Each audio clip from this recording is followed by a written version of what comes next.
Elijah, a 14-year-old boy, trudges home through the dimly lit streets of his neighborhood.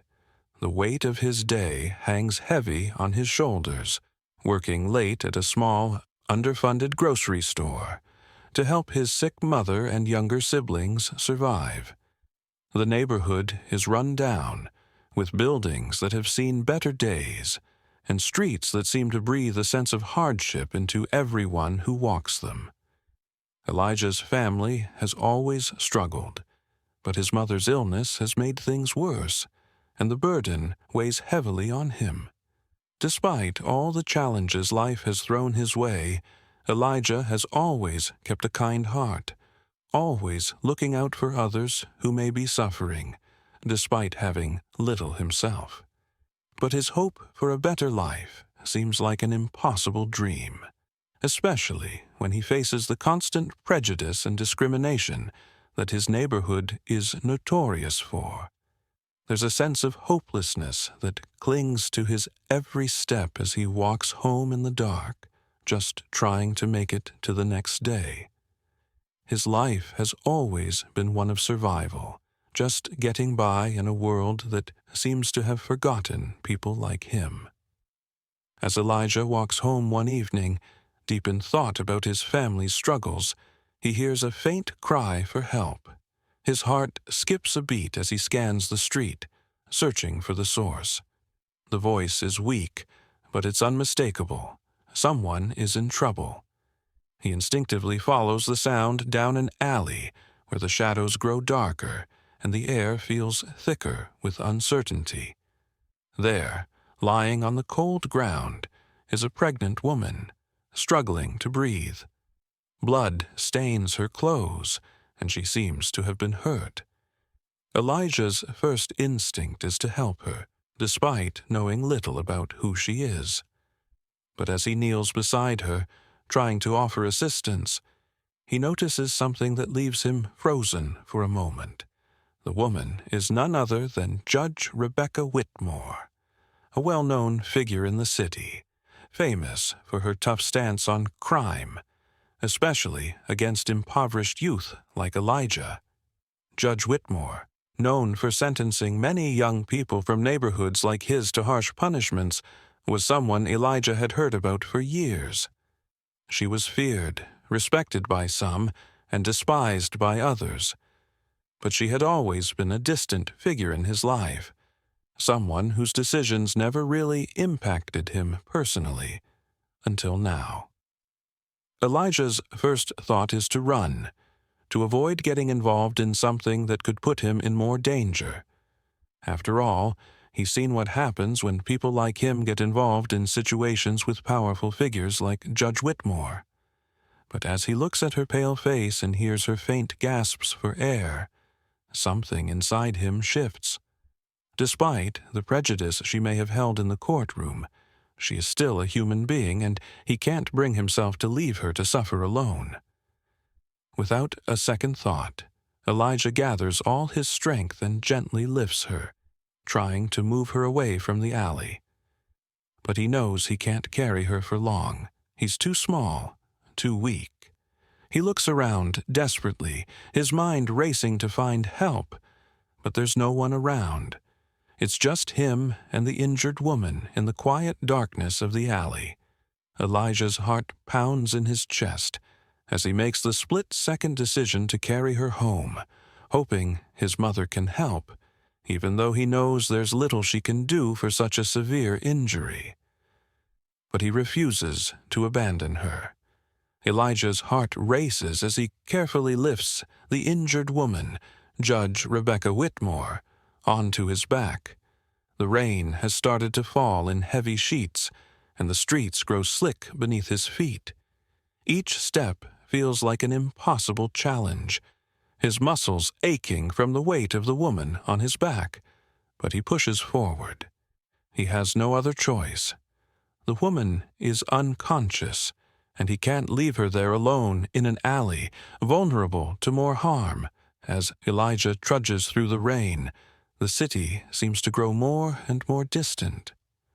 The familiar streets he's walked down 1,000 times now feel like a foreign place. an obstacle standing between him and a chance to do what he knows is right. His breath comes in ragged bursts, but he refuses to slow down. He can feel the weight of her body on his back, but he also feels a growing determination. He can't let her down. The small, cramped apartment he calls home comes into view. It's a humble space, filled with the clutter of a family barely making ends meet. His mother, her illness evident in the way she moves slowly around the house, has worked tirelessly to provide for him and his younger siblings. But despite their hardships, they have always found a way to survive, to make it through. When Elijah bursts through the door, his mother, Nana Ruth, looks up in surprise. Her expression shifts to concern as she takes in the sight of the woman Elijah carries, blood-stained and barely conscious. "Who is that?" Nana Ruth asks, her voice strained with worry. Elijah, struggling to catch his breath, quickly explains. "She's hurt, Mama. She's the judge from the court. I found her in the alley." His voice trembles slightly, still in shock from the events that just unfolded. Nana Ruth, without hesitation, rushes to help him. Despite her own exhaustion and health concerns, she immediately takes charge, guiding Elijah to place the woman on the couch. Together, they get her settled, covering her with a warm blanket as they try to stop the bleeding and assess the damage. Elijah's younger siblings are already huddled in the corner of the room, wide-eyed and unsure of what's happening. As Judge Rebecca slowly regains consciousness, she winces in pain and looks around, disoriented. Her eyes lock onto Elijah, but there is no immediate recognition. She is clearly confused and frightened. After all, Elijah had just saved her life. And now, here she was, alone with strangers in a cramped apartment. The uncertainty in her eyes is palpable, and for the first time in what seems like forever, she finds herself powerless. "Where am I?" she asks hoarsely, her voice shaky. "Who are you?" Elijah hesitates for a moment, then responds, his voice steady, though tinged with worry. "You're safe now. My name's Elijah, and this is my mom, Nana Ruth. We're just helping you. You were hurt, and we couldn't leave you there." Rebecca tries to sit up, but the pain makes her gasp. She leans back against the cushions, her hand pressed to her side. Despite the vulnerability she now feels, a part of her still carries the walls she's built from years of ruling in court, judging others without ever truly understanding the people she's affected. The irony of being at the mercy of strangers, especially a boy from the very neighborhood she had often sentenced with harshness, isn't lost on her. As the night stretches on, Rebecca listens silently while Elijah and his mother talk. They speak about their lives, the struggle of surviving in a system that often ignores them, and how they've been judged by people like her. They speak of dreams deferred and the toll it takes on good people to simply exist in a world that's stacked against them. Elijah talks about his hopes for a better future, how he wants to help his mother and make something of himself, but there's always the weight of injustice and hardship on his shoulders. His words aren't filled with bitterness, but with a quiet understanding of the uphill battle he faces. Rebecca listens intently, her heart heavy with the weight of the stories she's hearing. As she reflects on the harshness of her decisions in court, she feels a deep conflict stirring inside her. For the first time, she wonders if the lives she had judged so harshly were the result of circumstances beyond their control. Had she, in her pursuit of justice, truly understood the struggles of the people she sentenced? The realization hits her like a wave. Her worldview, shaped by years of legal decision-making, begins to crack. She wonders how she could have been so blind to the injustices that her own decisions might have perpetuated. As the night goes on, Rebecca's heart opens to the possibility that her life and her approach to justice might need to change. And it all began with Elijah's simple act of kindness, a boy who, despite his own struggles, did the right thing when it mattered most. The morning after Elijah's heroic rescue, he wakes up to a knot in his stomach, the consequences of the previous night weighing heavily on him. As he walks to the kitchen to help his mother, Nana Ruth, prepare breakfast, the phone rings. It's a call that turns his world upside down. The voice on the other end is stern and official. "Is this Elijah Robinson?" the officer on the line asks. "Yes, it is. Who is this?" Elijah responds nervously, not sure what's happening. "You are requested to appear in court immediately. You are facing charges of kidnapping and assaulting Judge Rebecca Whitmore. You're to come down to the courthouse now." Elijah's heart races. He feels a wave of confusion and fear flood his body. Kidnapping? Assault? The words don't make sense to him. He saved Judge Whitmore's life. He thought everything was over, that she was safe. But now, in the cruelest twist of fate, he finds himself accused of the very thing he was trying to prevent. Before he can even process what's happening, his mother, Nana Ruth, enters the room, already aware of the situation. She grabs his hand tightly, her eyes filled with concern and anger. They have no choice but to go, though fear and uncertainty cloud their every step. The courtroom is packed, the air thick with anticipation. People are murmuring, and cameras flash as Elijah is escorted to the front. Everyone looks at him, some with suspicion, others with disdain, judging him simply by his appearance. The idea that this young boy, in ragged clothes and from a poor neighborhood, could have hurt someone as important as a judge seems too incredible for anyone to believe. The prosecutor stands, pointing at Elijah with accusation, stating, "This boy illegally detained Judge Rebecca Whitmore, a respected member of the judiciary, in his home. He not only assaulted her, but kept her against her will." The words feel like a slap in Elijah's face, a stark contrast to the truth he lived. A boy helping a woman in need, not hurting her. Elijah's mind races as he stands there, facing the entire room. His thoughts are a blur of panic and disbelief. His mother pleads with the court for justice, crying out for them to understand what really happened. She tells them how her son saved the judge from harm, how he cared for her in his own home. She insists that they cannot judge him based on where he's from or what he looks like. But despite her pleas, the courtroom seems to favor the narrative that Elijah's actions were malicious.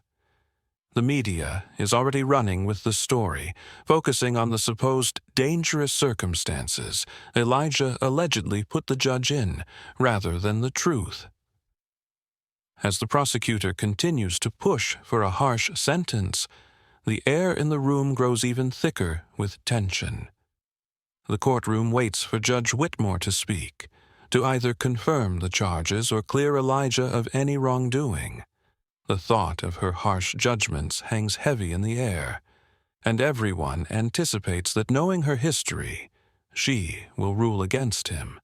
Elijah, despite the gravity of the situation, remains silent, his heart pounding in his chest. He doesn't know what to say. His bravery, his desire to help, seems so small in this overwhelming room of authority. He stands there, not wanting to disappoint his mother or himself, waiting for the inevitable. Nana Ruth can't hold back her tears. "Please, don't do this to my son. He saved her life," she cries out, her voice shaking with emotion. The prosecutor dismisses her pleas as the focus is solely on Elijah's supposed crime.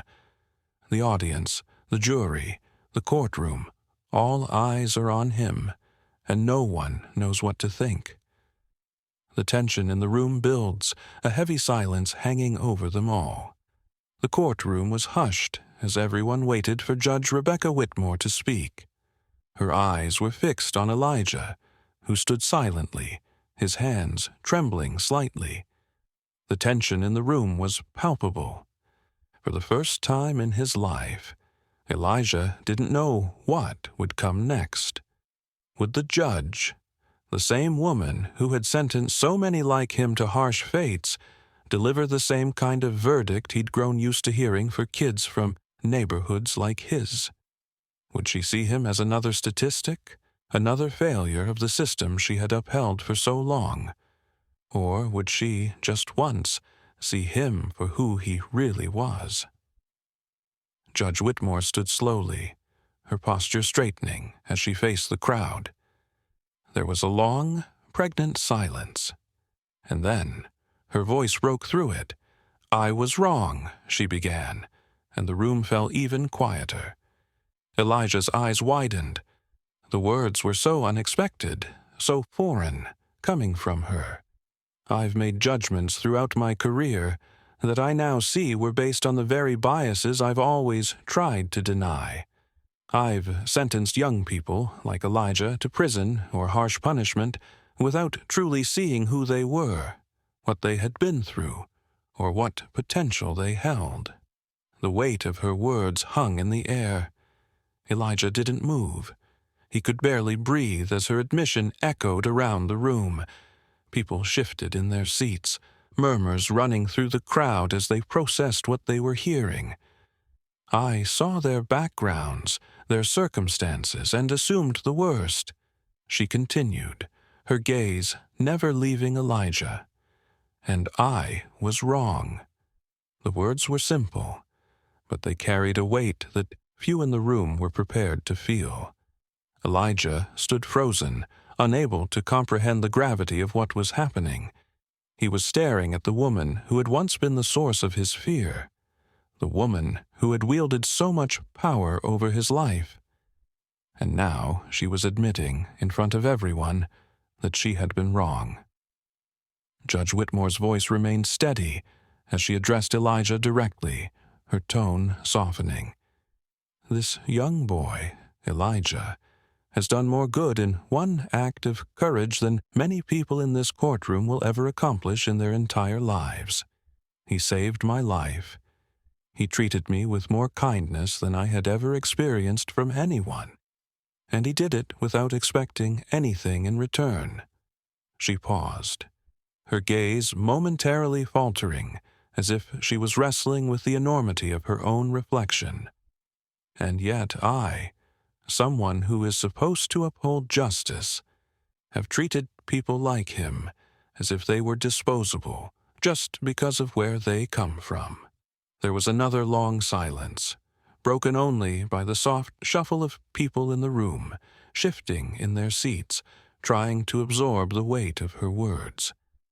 Elijah's heart beat erratically in his chest. He wasn't sure what to feel. This wasn't the Judge Rebecca Whitmore he had come to know. This wasn't the woman who had handed down harsh sentences to kids who looked like him. This was someone different, someone who was finally looking at him with a new understanding.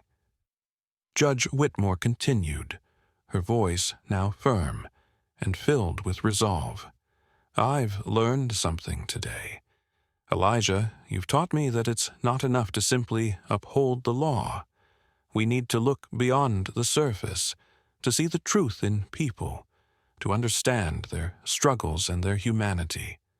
Her eyes softened again as she looked at him, and the room seemed to hold its collective breath. "I'm not going to punish this young man," she said decisively, her words reverberating in the air. "Instead, I'm going to make things right. I'm going to use my position to do something meaningful." She turned to face the courtroom, her voice unwavering. "I am launching a justice reform program, a program designed to support underprivileged youth, to give them the resources and opportunities they need to succeed. Elijah will be the first to benefit from this program. The room erupted into applause. For the first time in Elijah's life, he felt seen, truly seen. This wasn't just about a legal decision. This was a moment of transformation, both for him and for the woman who had once been a symbol of everything that had gone wrong in his life. The crowd, the media, and everyone in that room knew they had just witnessed something monumental. Judge Whitmore wasn't finished. "And, Elijah, I'm offering you a scholarship," she said, turning to him. "A full scholarship to attend a school where you can receive the education you deserve. I want to help you escape the life you were born into, and I want to help your family. No one should have to live in poverty, struggling day by day just to survive." Elijah blinked, his mind racing. This was too much. It didn't seem real. The woman who had sentenced kids like him to prison was now offering him a chance at a future, offering him a way out of everything he had known. Elijah opened his mouth, but the words wouldn't come. He was overwhelmed, his heart filled with gratitude, disbelief, and an overwhelming sense of hope. "Thank you," he whispered, his voice trembling. The courtroom continued to applaud, the noise swelling around him, but it felt distant, like everything had gone quiet except for his own thoughts. The applause grew louder. The crowd wasn't just applauding the decision. They were applauding the change that had just occurred, the change that had been sparked by one boy's act of bravery. The courtroom was filled with people who had been blind to the injustices that had permeated the system, but now they were witnessing a moment that might change everything. The story of Judge Whitmore's redemption and the boy who had changed her was one that would echo far beyond the courtroom walls. It was a story of transformation, of humanity, and of the power of second chances. As Elijah left the courtroom, his heart full of gratitude and hope for the future, he knew that his life would never be the same. He had not only saved a life, but had sparked a change that would reverberate through the very system that had once oppressed him.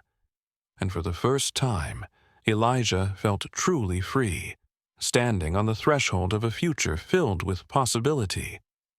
Elijah walked into the new school, his backpack slung over one shoulder, a sense of pride filling his chest. For the first time in his life, he felt like he belonged somewhere. The halls, once intimidating, now seemed full of promise. He was greeted by new faces, some of them curious, some just as excited as he was about the start of something fresh. The walls no longer felt like a barrier. They felt like the beginning of a journey, one he could now navigate with purpose. As Elijah settled into his new life, he couldn't help but think back to the night when everything had changed. That night, when his decision to help someone in need, someone who had once been a symbol of everything that was wrong in his life, turned the tide. He had saved a life, but in doing so, he had changed the course of his own. Judge Rebecca, once an authority figure who had been the source of his fear, had now become someone he trusted. The friendship they had formed, a bond based on mutual respect and understanding, was one of the most unexpected gifts of all. She had seen the potential in him, where others had only seen his circumstances. Her help, the scholarship, and the promise of a better future for him and his family had given him something he thought was impossible: hope. It wasn't just about the chance to escape poverty or to attend a good school. It was about what those opportunities meant. They were not just tickets to a better life. They were symbols of the belief that he mattered, that he could do something meaningful in this world. Judge Rebecca had made a vow to work with his mother to help struggling families, and together they had formed a small but powerful team. determined to give back to the community that had shaped them. They had made plans to build programs for children, provide scholarships, and offer support to those stuck in the same cycle Elijah had been trapped in for years. One afternoon, after school, Elijah sat with Judge Rebecca in her office. It had become a familiar routine. She looked at him, a warm smile spreading across her face, as she spoke words that still made his heart swell with emotion. "You saved more than just my life that night, Elijah," she said, her voice steady, but filled with the weight of gratitude. "You saved my soul." Elijah felt a lump form in his throat. He had never expected anything like this, a woman who had once seemed so distant, so untouchable, to now speak to him like that. It wasn't just a compliment. It was a reminder of the profound impact one simple act of kindness had, and not just on one person, but on an entire system. As the months passed, Elijah worked hard in school, earning praise for his determination and intelligence. His grades improved, and he began to realize that his dreams weren't as far out of reach as they once seemed. He dreamed of becoming a lawyer one day, to fight for justice, to help people who had been neglected by the system, just as he once had been. The story of Elijah's courage and Judge Rebecca's transformation spread. Their journey together became a symbol of change, a story of how a single act of kindness could bring down walls that had been built over years of prejudice. In the final scene, Elijah stood outside the courthouse, his gaze fixed on the sky. The clouds were parting, allowing beams of sunlight to stream through. For the first time, the future seemed bright. He was no longer just a boy from a broken neighborhood. He was a boy with a future, with a purpose. And in that moment, he knew that the story of his life was just beginning. As he took a deep breath, Elijah smiled. The world was full of possibilities now, and he was ready to chase them.